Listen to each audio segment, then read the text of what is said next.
ഫേസ്ബുക്കിലൊക്കെ ഞാൻ സോഷ്യൽ മീഡിയയിൽ അത്രയ്ക്ക് ആക്റ്റീവ് അല്ല, എന്നാലും കുറച്ചുകൂടെ കൂടുതൽ ആക്റ്റീവ് ആകണമെന്ന് ആഗ്രഹിക്കുന്നുണ്ട്.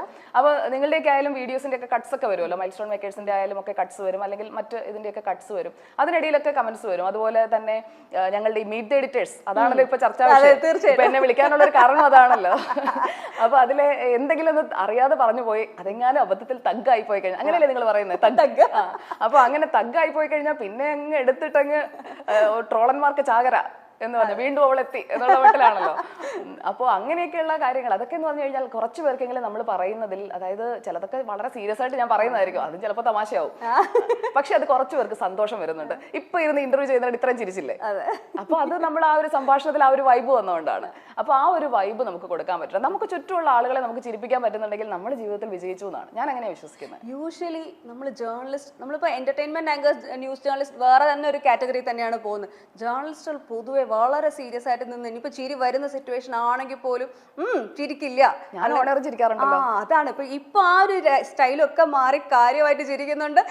എന്നെ ട്രോളാൻ വേണ്ടിയുള്ള പരിപാടിയല്ലേ എന്ന് ചോദിക്കുന്നുണ്ട്.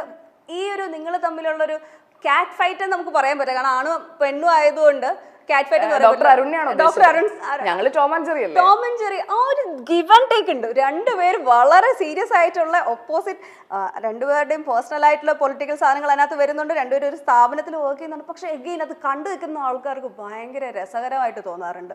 അല്ല, ശരിക്കും നിങ്ങൾക്ക് അത് ഇഷ്ടപ്പെടാറുണ്ടോ? എനിക്ക് വളരെ ഇഷ്ടമാണ്. ഞാൻ ഭയങ്കരമായിട്ട് എൻജോയ് ചെയ്യുന്ന ഒരാള്. കാരണം എന്ന് വെച്ചാൽ അതിനകത്ത് എവിടെയോ ഒരു ഫ്രണ്ട്ഷിപ്പ്, ഒരു സ്നേഹവും കൂടി എനിക്ക് ഫീൽ ചെയ്യാം. എവിടെയോ അല്ല, ശരിക്കും ഉണ്ട്. ശരിക്കും പറഞ്ഞു കഴിഞ്ഞാൽ ഞാൻ 24ലേക്ക് വരാനുള്ള ഒരു റീസൺ എന്ന് പറഞ്ഞാൽ, ഞാൻ നേരത്തെ കുറെ റീസൺസ് പറഞ്ഞല്ലോ, ഒരു റീസൺ ഡോക്ടർ അരുൺകുമാർ. അതെ, കാരണം നമുക്കൊരു അപ്പുറത്തൊരാളുണ്ടെങ്കിൽ, ചില നടന്മാരും നടിമാരും ഒക്കെ പറഞ്ഞു കേട്ടിട്ടില്ലേ, അപ്പുറത്തൊരാൾ ഉണ്ടെങ്കിൽ ആ ആക്ഷന് റിയാക്ഷൻ കൊടുക്കാനായിട്ട് നമുക്ക് പറ്റും. അപ്പോൾ എനിക്ക് ശരിക്കും പെർഫെക്റ്റ് ആയിട്ട് എനിക്ക് റിയാക്ഷൻ കൊടുക്കാൻ പറ്റുന്ന ഡോക്ടർ അരുണിനാണ്. തിരിച്ചും അങ്ങനെയാണെന്നാണ് ഞാൻ കരുതുന്നത്. അടുത്ത ഇന്റർവ്യൂവിന് ഡോക്ടർ അരുണിനെ വിളിക്കണേ. തീർച്ചയായിട്ടും. അപ്പോൾ ആ ഒരു ഗിവ് ആൻഡ് ടേക്ക് വരുമ്പോഴേക്കും അത് ഇതുവരെ മലയാളം ന്യൂസ് ചാനൽസിൽ കണ്ടിട്ടില്ലാത്തതാണ്. അപ്പോൾ ഈ മീറ്റ് ദ എഡിറ്റേഴ്സ് എന്ന് പറഞ്ഞ ഷോ കൺസീവ് ചെയ്യുമ്പോൾ ആൻഡ്രോ സാറും, ഞങ്ങളുടെ MD ആൻഡ്രോ സാറും, അതുപോലെ തന്നെ നെറ്റ്വർക്ക് പ്രസിഡന്റ് അനിൽ അയ്യൂരും ഞങ്ങളുടെ ആ ഒരു എഡിറ്റോറിയലിന്റെ ഭാഗമാണ്. ഇത് ഡിസ്കസ് ചെയ്യുമ്പോഴേക്കും ഇങ്ങനൊരു ഷോയെ കുറിച്ച് പറയുമ്പോൾ എല്ലാവർക്കും ആദ്യം ഒരു ടെൻഷൻ ഉണ്ടാവുമല്ലോ. എനിക്ക് ആ ടെൻഷൻ ഇല്ലായിരുന്നു, കാരണം ഇതെന്ന് പറഞ്ഞ ഒരു പ്ലാറ്റ്ഫോം ആണെന്നുള്ളതാണ് ഞാൻ അന്നേരം മനസ്സിലാക്കിയത്. കാരണം ഇങ്ങനെ ഒരു പ്ലാറ്റ്ഫോം മലയാളം ന്യൂസ് ചാനൽസിൽ ഉണ്ടായിട്ടില്ല. കാരണം നമ്മുടെ എന്താണോ പേഴ്സണൽ പൊളിറ്റിക്സ് എന്താണോ, നമ്മുടെ വ്യൂ പോയിന്റ് എന്താണോ, അത് ഓൺ എ ഗിവൺ സബ്ജക്ട് നമുക്ക് പറയാൻ പറ്റുന്നു, നമ്മുടെ ഒരു നിലപാട് പറയുന്നു. അപ്പൊ അതും എന്നെ കളിയാക്കാറുള്ളതാണ് കേട്ടോ, നിലപാട് ഞാൻ മാറ്റില്ല, അത് എനിക്കുള്ള ഒരു ട്രോളാണ്. അപ്പോ അതൊക്കെ എന്ന് പറഞ്ഞു കഴിഞ്ഞാൽ നമുക്ക് കൃത്യമായിട്ടൊരു ഒരു വാതിൽ തുറന്നു കിട്ടുകയാണ്. അതായത് ന്യൂസ് ചാനൽ മേഖലയിൽ ഒരു പുതിയ ലോകത്തിലേക്കുള്ള ഒരു വാതിൽ തുറന്നിടുകയാണ് മീറ്റ് ദ എഡിറ്റേഴ്സ് എന്ന് ഞാൻ ഇന്ന് പറയും. ഇത് ചിലപ്പോൾ ഒരു 5 വർഷം കഴിയുമ്പോഴത്തേക്ക് നിങ്ങളൊക്കെ പറയും അന്ന് വാതിൽ തുറന്നിട്ടത് ഇതാണ്. നിലപാടുകളുടെ രാജ്ഞി പറയാണ്. അല്ല, ആത്മാർത്ഥമായിട്ട് വിളിച്ചാണെങ്കിൽ ഞാനതങ്ങ് എടുക്കും. Mark my words. നമ്മുടെ പേഴ്സണൽ ഇമോഷൻസിനെ നമ്മൾ പലപ്പോഴും കട്ട് ചെയ്ത് നമ്മൾ പുറത്തെത്തിക്കാറില്ല.